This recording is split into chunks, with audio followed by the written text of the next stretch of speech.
welcome Wendy Clark.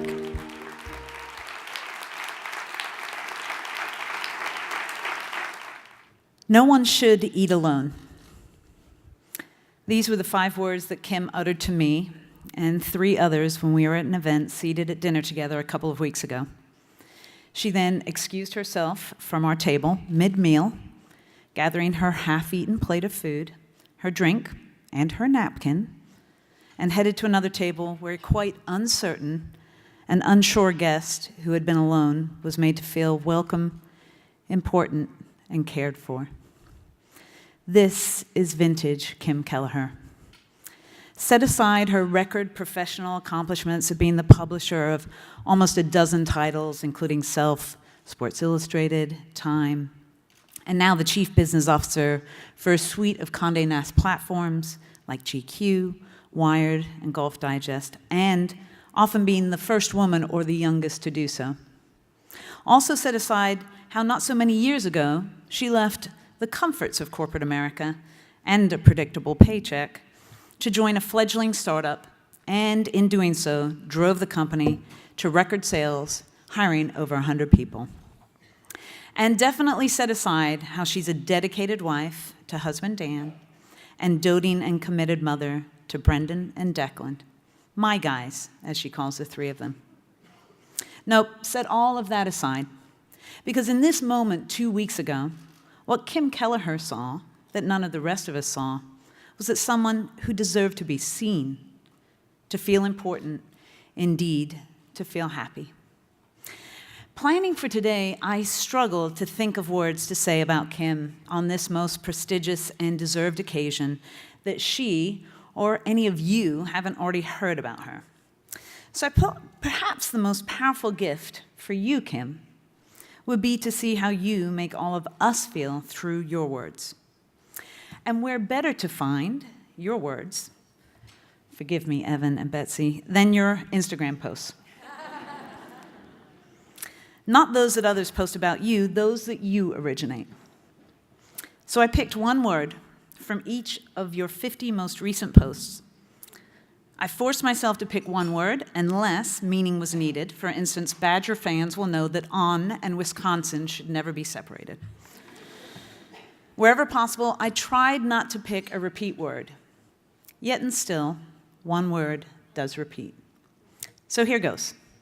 Compelling, amazing, this guy, happy, best, happy, believe, my guys, Dan, happy, girls rule, Declan, favorite, happy, Brendan, amazing, fantastic, happily, Badger time, happy, I'm with her, happy, family, friends, great, happy place, honor, happy, stunning, love, thanks, great, this guy, happy, heart, Brendan, Declan, my guys, on Wisconsin, happy, super, favorite, confidence, love, happy, squad goals, handsome, family, love, and happy. As we all learned in primary school, you get what you give in this world. What you project, what you offer, what you give away is so often what you receive. Kim, listen to this list. Your words, filled with goodness, love, positivity, and yes, happiness. It's what we all get from you every time, every way, every day, and therefore, it's what the world offers you back. And today, especially, it seems only fitting that you are most definitely not eating alone. Ladies and gentlemen, my friend, confidant, inspiration, and all-around badass 2018 Matrix Award winner, Kim Kelleher. I'm broken glass, and I'm gonna make that ceiling crash. That ceiling crash. So what? Still got knives in my back. So what? So I'm tied to the tracks. Yeah, I'm gonna dance on broken glass. Hey, here I go, here I go. Oh boy. Okay. Wendy, thank you. You will never admit to having as much to do with me being up here today as you actually do. Thank you so much for those nice words. I am a happy person. I really am. I want to start by congratulating the other honorees. You are all so inspiring. It is a real honor to be up here with all of you. I also want to recognize Maria, Meredith, Jackie, Dylan, Liz, Nancy, and so many other incredible women at New York Women in Communications. Thank you for your dedication to shining a light on the accomplishments of the incredible women in this industry.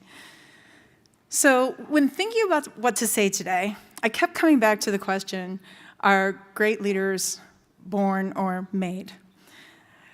I suspect many in this room have actually pondered that question at one time or another, and I can only answer it for myself. I know that I was not a born leader. I am a made leader. I was made by the woman who just introduced me and by the many women who came before me. Women who not only showed me the path, but gave me the confidence to believe there even was a path from rural Wisconsin to the executive suite at Condé Nast. I was made by incredible managers, especially those who saw potential in me that I had yet to see in myself. Two of those managers are here today, CEO of Condé Nast, Bob Sauerberg, and Pam Druckerman, our Chief Marketing and Revenue Officer. Thank you both so very much. Yay, yay, yay.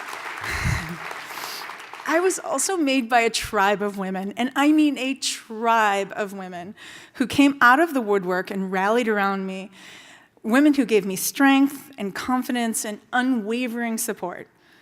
Importantly, at a time when I thought being a leader was just too hard, and succeeding as a leader was absolutely impossible. I think others will be here with me on this one. I was in my mid-30s, married with 2 boys under the age of 3. I was in the biggest job I had ever had, working at Time, under more pressure than I had ever experienced. I was mentally and physically exhausted all the time. I knew I wasn't the first or only for overwhelmed working mother, but I felt incredibly alone. I felt like I was failing all the time at my job, for my team, and for my family.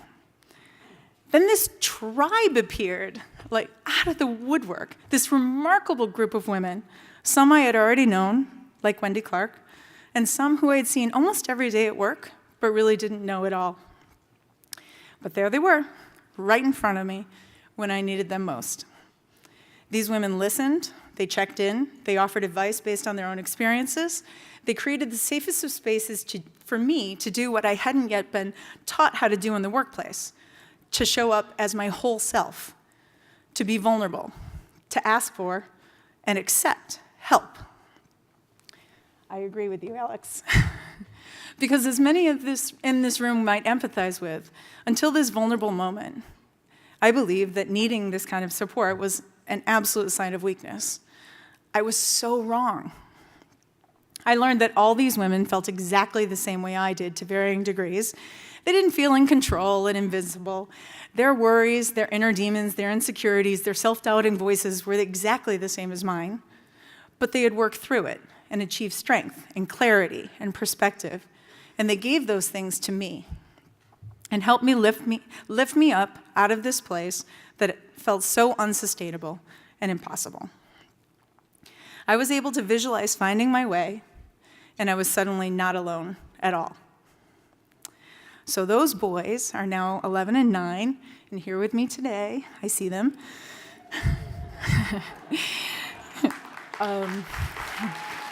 Yay.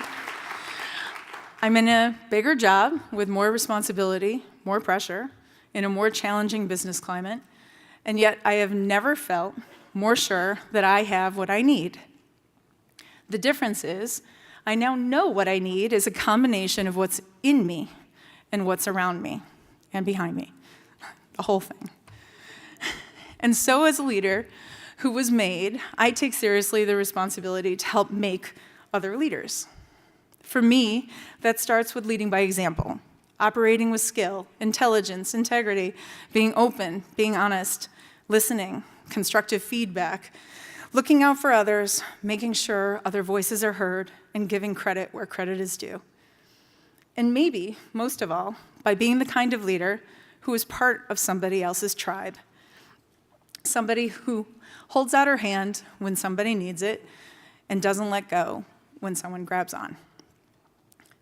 And when it comes to not letting go, I have to acknowledge my family tribe right over here. My parents, my sisters, and my brother are all here today, and that means so much to me.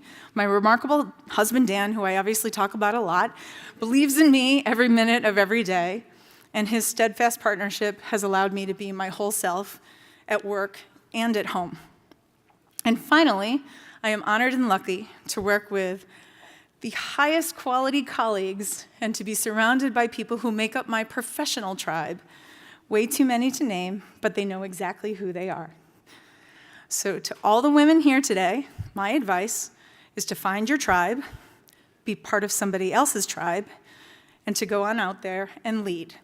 Thank you so much.